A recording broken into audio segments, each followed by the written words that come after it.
welcome back. So, for the last lecture, let me do the following. First, I want to return your papers, the papers of the midterm. Better later than never. I am going to give you your paper. Please do not ask me questions. The paper is yours. You can keep it. So review your paper, check your questions, review the lecture slides and so on. Later, after the class, send me an email if you have any questions. The thing that I want to do today is two things. Number one, ask you for a last activity, a last assignment. I want to talk about it. I want to tell you what you are going to do. After that, I want to point out some topics and some concepts that you will want to review for your final next week. And with that, I am done. So I am pretty sure that I am going to finish before our usual time. And therefore, after I finish, I can return the papers of the people that haven't collected your paper yet, because you're going to be here. But that is going to allow me to allow the people that was here before to leave early. Make sense? Okay, so next, last assignment, all about classification. What I want you to do with classification, programs, and then write a paper and explain me your results, obviously. Now, to be more specific, I am going to give you these slides on Canvas for you to review later. Let's see steps. People.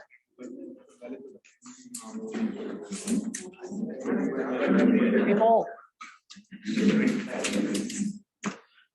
I need silence. Thank you. Okay, it's the last class. Guys, step number one, 3 data sets. Select 3 data sets. Up to you which one to choose. Can you do that? I give you a link. From the link, you can select whatever data set catch your attention.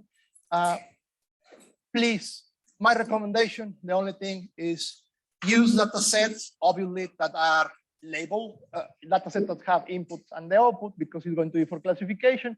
And in particular, something that I am asking you is at least one of them. Search for something huge. I am not asking the 3 of them to be huge. I am asking one of them, at least, to be huge. So if you want to use the flowers data set, maybe migrate, the one that I shared with you as a data set, those are small ones. You can use it if you want to compare with the previous things that you did with neural networks and clusters. I am okay with that. But one of them, search for something big. Good.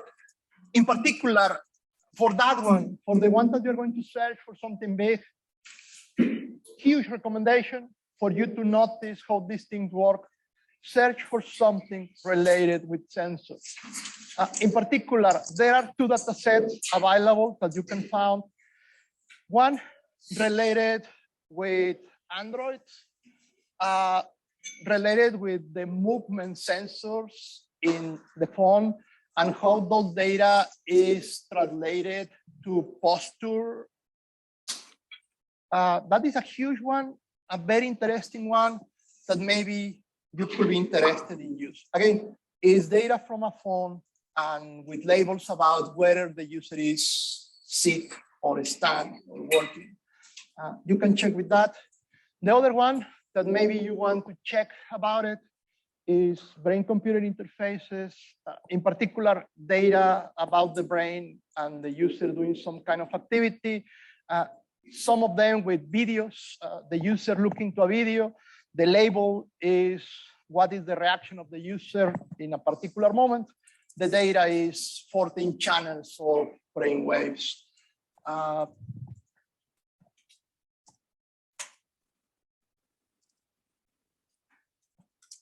This is a common device used to read brainwaves. You can find online data sets that the people collect with this device. Some of them are public, not all of them. So, but if you found a public data set with this, there is one in the link that I give you, is brain-computer interfaces data. Maybe you want to play with that one. It's a huge one. and it's a very interesting one. As you can imagine, the reason because I am asking for a huge one, the reason because I am pointing out this is your random forest could behave in a good way with these data sets. I would like you to notice that random forest really work, because any other data set, a small data set, are going to make random forest to look very bad. And I do not want you to have this impression that random forest is garbage. To the opposite, right? So at least one huge, clear. Again, whatever you select is okay. Obviously, if you select something that is a comma separate values, you know that you need a particular source code that is in the slides. If you select an ERFF, you have the source code also. Up to you. Step 2. For your data sets, I am asking you to create 3 models. Just to be clear, I am asking for 3 models, 3 data sets. Yes, I am asking a total of 9 models. I am asking 1 model, all the 3, for all the 3 data sets. I would like to have an I base for the data set 1, for data set 2, and even for the huge one. I would like to have the model in I base. Also, I would like to have a decision tree for the first one, the second one, and the huge one. Finally, for all the data sets, the first one, the second one, and the third one, I am asking you to run the random forest. You have the source code. I am not asking like a hard problem of programming. Basically, use the thing that we review here. Makes sense? So the data set, you select your data set, explain to me which are those data sets, what they have, then create the models. Then something important. Remember, I am going to ask you for the evaluation. So something that you need to do is to separate the data, training and testing. I am asking you to run the evaluation. And in particular, I would like to have, or I would like to see that you show me the confusion metrics. As you remember, you can print the confusion metric. Moreover, if you have the confusion metric, I think you can calculate our 4 numbers, the ones that we have been reviewing here: accuracy, precision, recall, and F1 score. As usual, what I want is a paper. Paper with obviously everything that I described before. And at the end, I would like to tell me about your conclusions. Is the last paragraph or couple of paragraphs that you write for this class the last thing that you're going to share with me, like what did you do? Tell me, which of the data sets were better, which method? Why do you think that happened? Can you explain that? Like, why the decision tree was so bad for the BCI? I am kind of biased you that it's going to be so bad. Whatever data set, what happened, right? So tell me, explain me things. Obviously, describe your data sets, describe your source, your evaluation, your numbers, finding and conclusions. And with that, we are going to be done. Last homework, same recommendation that always, careful with academic integrity, do your work, report your own words, avoid the zeros. We have enough of those, so don't give us more. And that is your last assignment. With that, we are going to complete 6. Is it an individual or group assignment? Individual. I really want you to kind of, every one of you select your own data, every one of you kind of check these things and have this thing running in your computer. Clear? Good. So just to close, for your final exam, guys, hopefully in the 15 weeks that you were here, you learned something. Hopefully we review something interesting, whatever, one thing, a lot of weeks for nothing. What we did here, I think this is the picture that summarizes what we did here. I was showing this picture again and again and again in the weeks. Guys, I tried to put over the table the different categories of machine learning. I didn't cover all of them. Obviously, I didn't cover reinforced learning. I didn't cover most of the options with the neural networks. My goal was basically to explain to you from scratch what is a neural network and therefore what is the core of deep learning. We spent half of the semester with that, from scratch with the neural network, then with the library. I closed with the convolutional part. And hopefully that gives you a big picture of what is there. And if you notice that it's basically math and loops, making calculations, nothing magic, that is cover my expectations. You learn some libraries to work with them. We move to the easy ones in the second part of the semester. The second part, we cover unsupervised and supervised learning, at least one of the options for them. The most important for unsupervised, the clustering, we work with clustering, 3 different ways to do clustering. Hopefully you remember them. You need to remember them for the final. And then supervised, I didn't cover regression. I focus in classification, but we reviewed 3 different approaches for classification. The 3 that I am asking you to use in your homeworks. And in the last lecture, the previous one, quickly, I tried to cover assembly methods.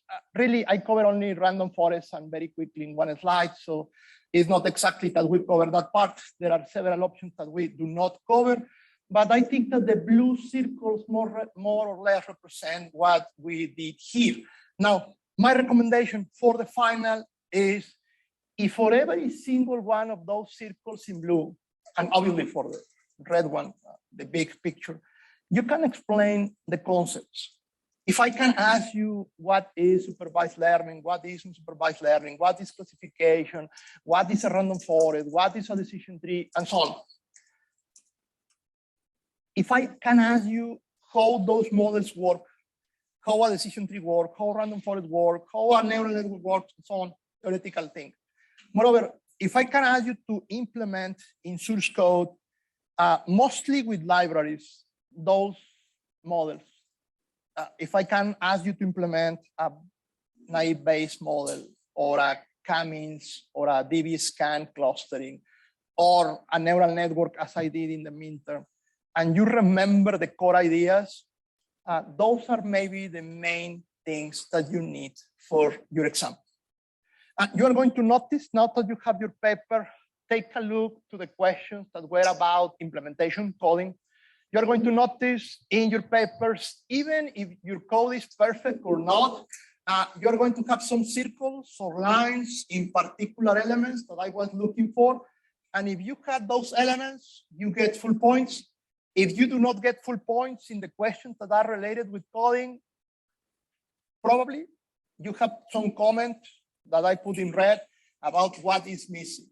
If not in your code, in the question, I put some cross or something in something that is in the instruction, but is not in the code. Common error, the instruction mentioned about using 500 neurons in some point.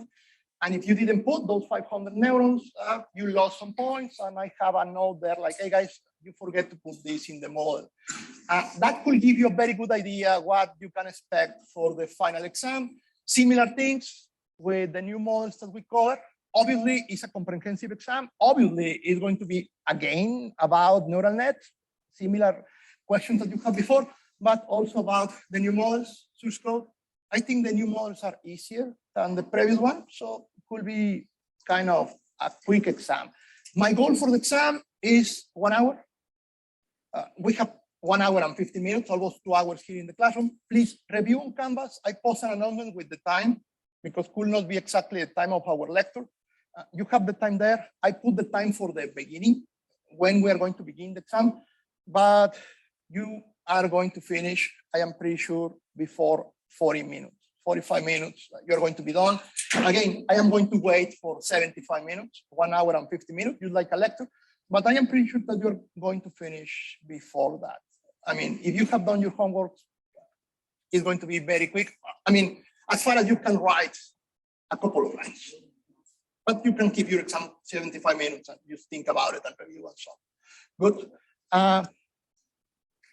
Things that I will recommend you to review, and I do not put here all of them. I am assuming that, disclaimer as usual, I am assuming that you can go back and review and check the review for the midterm. So in the review for the midterm, you can find several ideas of what is going to be about neural networks. But after that, review, please. Source code for the K-means. And I put here the picture. It's too small for you to read, I understand, but it's something that you can review later. the original is back in some of the lectures. Review what is happening in the source code, what are the lines in the source code that you need to create a model, what is about the data, what is about the evaluation. If you separate those three things and you're familiar with the code, you understand the code, then you can move to the next one, another clustering approach, and do exactly the same. And for the DB scan, you can do exactly the same. And something there in the middle with the clustering and kind of moving to classification is the text meaning thing. And there we make a parenthesis to cover Mallet, not only Weka. And with Mallet, hopefully you remember how to select these clusters of topics in documents. And I am showing you the source code just to insist in this idea that every single thing that we review, every single thing that you need to remember is all about 40 lines of code. And 40 lines of code, including comments and brackets and so on, is really small. A couple of lines that are related with really the model, and the things with the data is almost the same in every single approach. It could happen that you forget the name of one class. Really not a big issue. Something happened with your midterm. Some of you forget the name of the exact class. I didn't review that.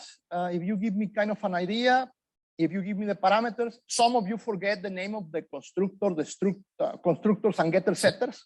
I don't care about that. If you give me some kind of similar name and the number that is the correct one, I just give you points for knowing what is happening. So similar thing is going to happen here.